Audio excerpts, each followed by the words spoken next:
performers on global television, a WWE star's name is naturally quite an important detail. While some WWE stars are so good that they can overcome a dodgy name and enjoy much success, I mean, Triple H sounds like some sort of cream used to treat genital warts, not that I would know, others weren't given a hope in hell due to what WWE decided they would be known as. I'm Adam AJ Hazard Pacitti from Cultaholic Wrestling, and these are the 10 worst WWE ring names. Join us.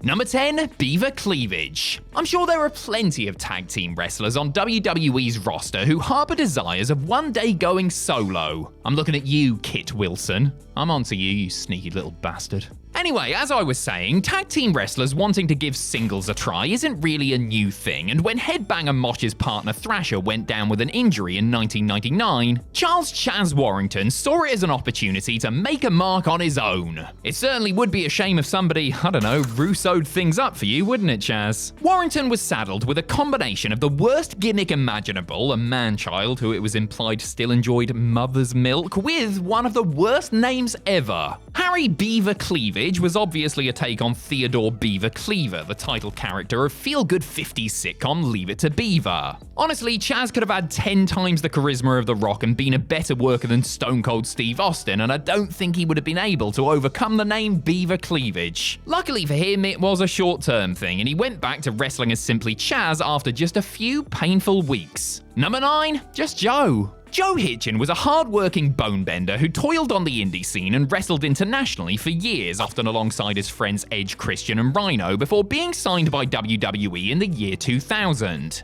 Perhaps WWE took one look at the name he had used up to that point, either Joe Legend or Joe E. Legend, and surmised that he wasn't yet at the level to use such a boastful name. So they called him Just Joe. Not Joe, just Joe. Although his on-screen graphics sometimes introduced him as Joe, and his Titantron said he was Joe Just Joe, so even this is more confusing than it really ought to be. Just Joe's gimmick was that of a backstage pot stirrer who would overhear things and then go stooge people off as a way to continue other wrestlers' storylines, including the Triple H, Stephanie McMahon, Kurt Angle love triangle. It wasn't the greatest gimmick in the world, granted, but with a name like Just Joe, it was never gonna be, was it? Number 8, Shorty G. Hot take, I know, but Chad Gable is a damn good professional wrestler, isn't he? He can do technical stuff, he can fly, he's got charisma, he's completely shredded, and by all accounts, he's a hard-working employee who has never kicked up a fuss backstage. That said, he's just not tall enough, is he? At least he wasn't tall enough for a certain someone in WWE, who we'll just go ahead and call V. McMahon. No, that's a bit too obvious. Let's call him Vince M. Gable's hilarious lack of height was turned into a storyline as Baron Corbin incessantly mocked him for the crime of being just 5'8". Rather than get mad about it, Chad embraced the name Shorty Gable, but decided to abbreviate it to Shorty G, because it was shorter, just like him, you see? Sadly, Shorty G and Big E, also under 6 foot tall despite his name, didn't form a winning tag team around this time, but Gable did continue to rise above size by wrestling under a name that he must have just been thrilled with. On the plus side, they made him look even more of a prize prat by putting him in that woeful basketball getup. Number 7, Michael McGillicy. I don't know what it is with WWE, but sometimes they're just so hard-headed when it comes to the names of second or third generation wrestlers. Because even though the likes of Randy Orton and Dominic Mysterio have been allowed to carry on the family legacy by retaining their surnames, others haven't been so lucky. I mean, really, just let him be called Bronson Steiner. It's an incredibly cool, badass name that is infinitely better than Bron Breakker. Anyway, sorry, to be fair, Joe Hennig, son of Kurt Mr. Perfect Hennig and grandson of Larry the Axe Hennig, would have killed for a name half as good as Bron Breakker, considering what he was lumbered with when he debuted on NXT The Game Show. Evidently, WWE opted to fire up the random name generator prior to his call-up from FCW, where he had been wrestling under his real name, and it landed on Michael friggin' McGillicuddy.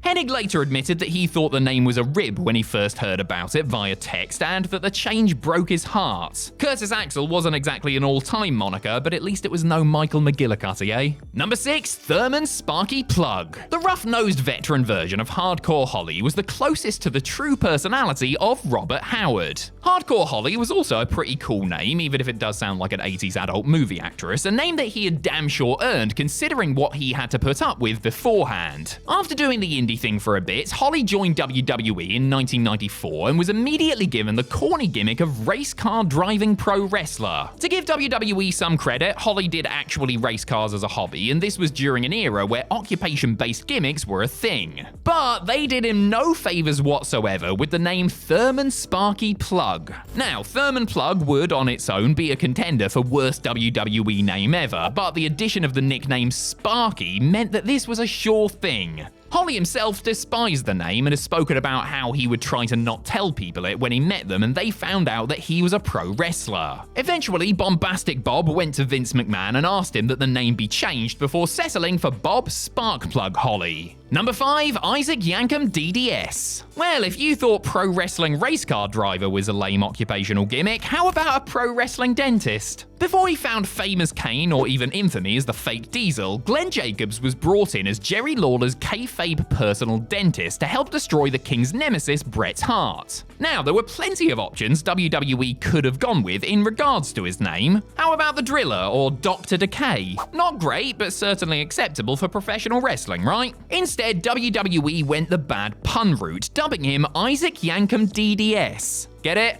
Isaac Yankem, I yank 'em, because he pulls teeth, you know?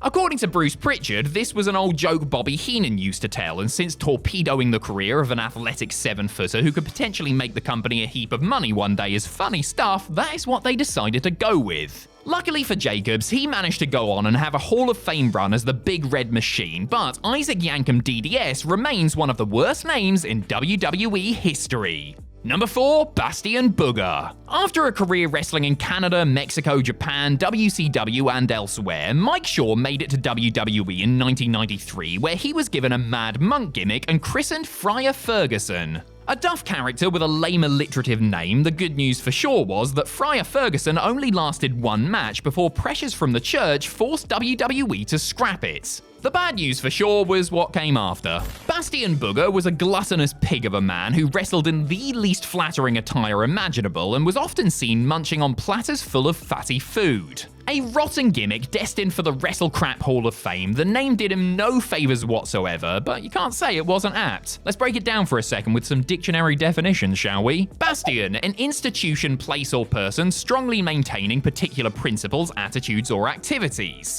Booger, a piece of dried mucus from inside the nose. As I said, apt. Everything about Bastian Booger was childish and seemingly designed to punish Shaw, and it was no great shock to see him leave the company after a little over a year, though the name continued to haunt the man formerly known as Norman the Lunatic and Makan Singh. Number 3, Meat. When Shawn Stasiak got his big break in WWE, he wasn't pushed based on the fact that he was the son of one-time company world champion Stan Stasiak. Instead, he got the gimmick of a muscled-up, woman-chasing stud who wore trunks designed to look like actual Y-fronts and engaged in a storyline where he was physically knackered after trying to satisfy too many women at once. That last part hits a little too close to home to tell you the truth. All things considered, I suppose the name Meat was fitting. Fitting, but far from good. He could have adopted his father's old nickname and dubbed himself the Man, or gone with something like Mr. Casanova, which is also a load of old toss, but still an improvement on Meat, no? Unsurprisingly, the Love Machine, and there's yet another name better than Meat, had almost no success and was basically a glorified jobber by the time he began wrestling under his shoot name. I mean, he didn't have that much success as plain old Shawn Stasiak either, but he was no doubt thankful to no longer be Meat.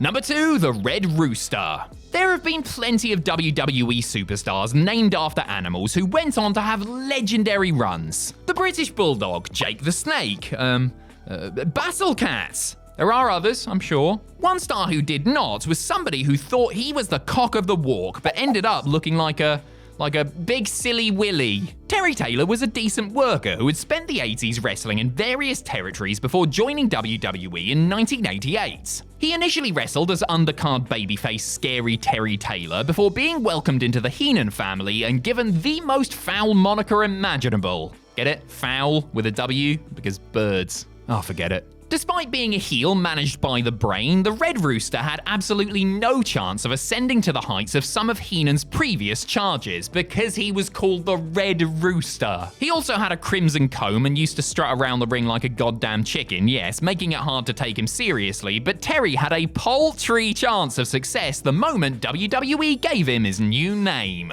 Number 1, every member of Retribution. People fondly remember the Nexus, that renegade band of rookies who took matters into their own hands and, before they got sened into oblivion, looked like they could be genuine players. Yet those same people tend to forget that some Nexus members had names like Skip Sheffield, Husky Harris, and the aforementioned Michael McGillicy. What the Retribution stable, who were quite possibly the worst thing about the COVID-19 pandemic, would have given to have names a fraction as good as those. Now, it's just a hunch, but I have a feeling an out-of-touch billionaire in his 70s could have come up with names like T-Bar, Mace, Reckoning, Retaliation, and Slapjack. Oh no, wait, it was Bruce Pritchard. Well, he's the closest thing to Vince McMahon anyway, since he typically resided up the boss's backside. Even if Retribution had been booked strongly, there was no getting past their ludicrous and not at all intimidating tags, which could have easily been changed to Teabag, Slapnuts, and so on. Shane Haste, the unfortunate man behind the Slapjack mask, has since said the group knew the names were goofy from the off, while a report claimed that the reveal of the names was met with laughter from others backstage.